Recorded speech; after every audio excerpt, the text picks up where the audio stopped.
song about opening a porn mag and finding that your first love is now a nudie model.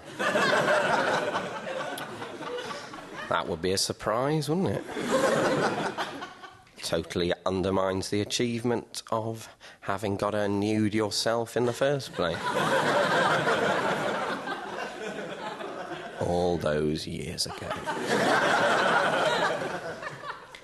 You're listening to The Late One with me, Adrian Locket, and the time's just coming up to So Late It's Early. A phrase coined by a lecturer at my university about my coursework.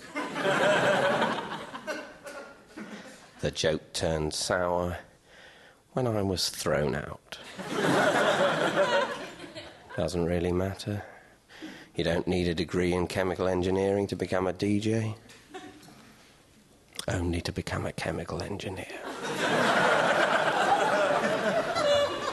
Still, that would have been nice. Here's a track from a new Pinky and Perky album of Radiohead covers. Pinky and Perky with Creep. Hello, Springdale Dairies. Hello, is this the milk helpline? It is indeed, sir. How can we help you? I have literally no idea. That is why I'm calling. How on earth can you help me? I'm sorry? I am a long-standing and hitherto satisfied buyer and user of your milk. But as I decanted a serving of it a moment ago, my eye was drawn, as if by an eye magnet, to a telephone number on the carton bafflingly labelled Milk Helpline. That's right, sir, yes. Man, 24 hours a day for all your milk inquiries. Like what? What possible help could I need with my milk? I buy the milk and I drink the milk. Should the mood take me, I make a custard. But all, and this is my point, without the least need for guidance from an outside agency. So I rang to discover what I'm missing. What is the service you provide to those who come to you begging for assistance with their milk? Well, we could suggest some milk recipes, sir. Such as? Why not try adding milk to your tea? Are you playing me for a fool? No, sir. To be frank, we don't have any recipes, but we could help you if you were experiencing a problem with your milk. Who has a problem with milk? Do people ring up to say that the milk stopped working? It's milk. What could possibly go wrong? You're absolutely right, sir. No one ever calls about that. Then what do they call about? They call to ask what on earth the point of the milk helpline is. What? Of the 377 calls received since the inception of the helpline, 376 have been exactly along those lines. And the remaining one was from a young man wanting to know if his sister was right that you got banana milkshake by milking monkeys. So what on earth is the point? The point is that this call has so far cost you £12.36. I see. What a despicable trick to play. Yes, sir, but it does say on the carton that we are an evil dairy. Does it? Where? Just above the milk helpline. Ah, so it does. Good day.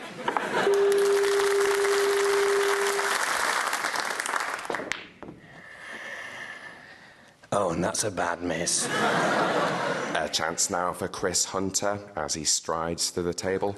One of the taller players, as tall as he is lean. Certainly one of the better-looking players in the top 16. I think it's all right to say that in this day and age. As Steve Davis was telling me just the other night, in this wonderful sport of snooker, it is about entertainment. It is about entertainment as much as anything else, and I see nothing wrong with mentioning in passing that Chris Hunter is very easy on the eye. Nothing wrong whatsoever. At the end of the day, it's good for the game for a gifted young player such as Chris. A gifted, tall, young, blonde player such as Chris. He is all those things, and I don't think it's going too far in these days of PC for me to call another man sexy. And Chris Hunter is that man. He is a friend of mine. He is a sexy young friend of mine. Indeed. He is my sexy young friend. Tomorrow night on Sky Sports 4, it's the clash of the South Coast as the irresistible force of Southampton take on the immovable object of Portsmouth in a clash that's going to go down in history as one of the many football matches that are happening this weekend. Meanwhile, there are old scores to be settled at the Dell. Scores like 1-0 and 2-2 that have happened in previous years. Who will win this time between Sunderland and Blackburn? I don't know. Then on Sunday, live, the battle for the North West as Macclesfield meet Shrewsbury in a match already being described as on this Sunday. Coming up midweek, the Giants of Charlton pay host to the Titans of Ipswich, making them both seem normal-sized. Then Tottenham play Bolton for the second time this season to see who'll win that. Also, Manchester United return to Aston Villa for a game of football to determine the victor for this year at least, and indeed at most. Looking ahead to March, every football team will be playing football several times and in various combinations, and you can catch all that football here, where we'll be showing all the football all the time. Catch all of the constantly happening football here. It's all here and it's all football, always.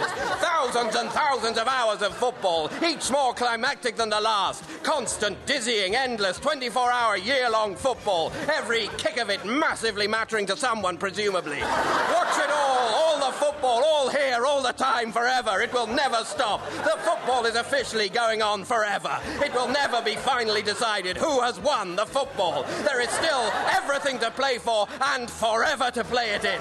So that's football coming up. Watch the football. Watch it. Watch it. It's going to move. Watch the football. It's football.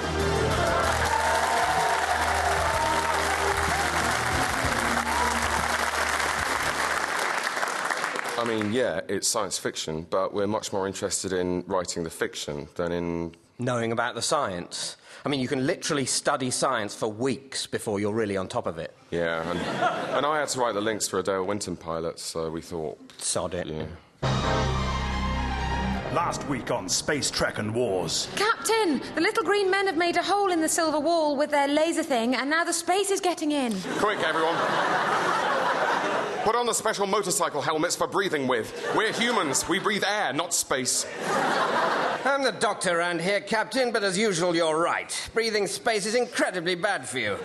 My doctor's surgery on the ship is full of people who've accidentally got a lung full of space and are having to be made better with that modern machine that's a bit like the metal slidey thing that's the old way of doing a credit card.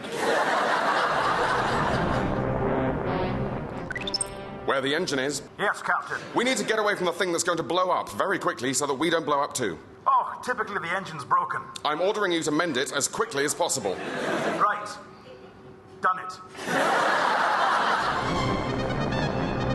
Computer, do a scan of the planet for what we're looking for. Found it. Where is it? It's near the top on the right where Norway would be.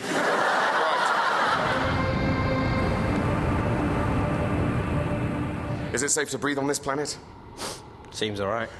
Should have checked, really. Hello, I'm an alien. Can we trust it? No, Oh, so what's the thing about you, then? it's that we try and eat you after a bit. Quick, kick it in the shins where it might keep its testicles. Ow! Good guess. Right, I suppose that wraps up that mission. Yes, and I think we've all learned something about tolerance and space. Now, let's beam up for our tea.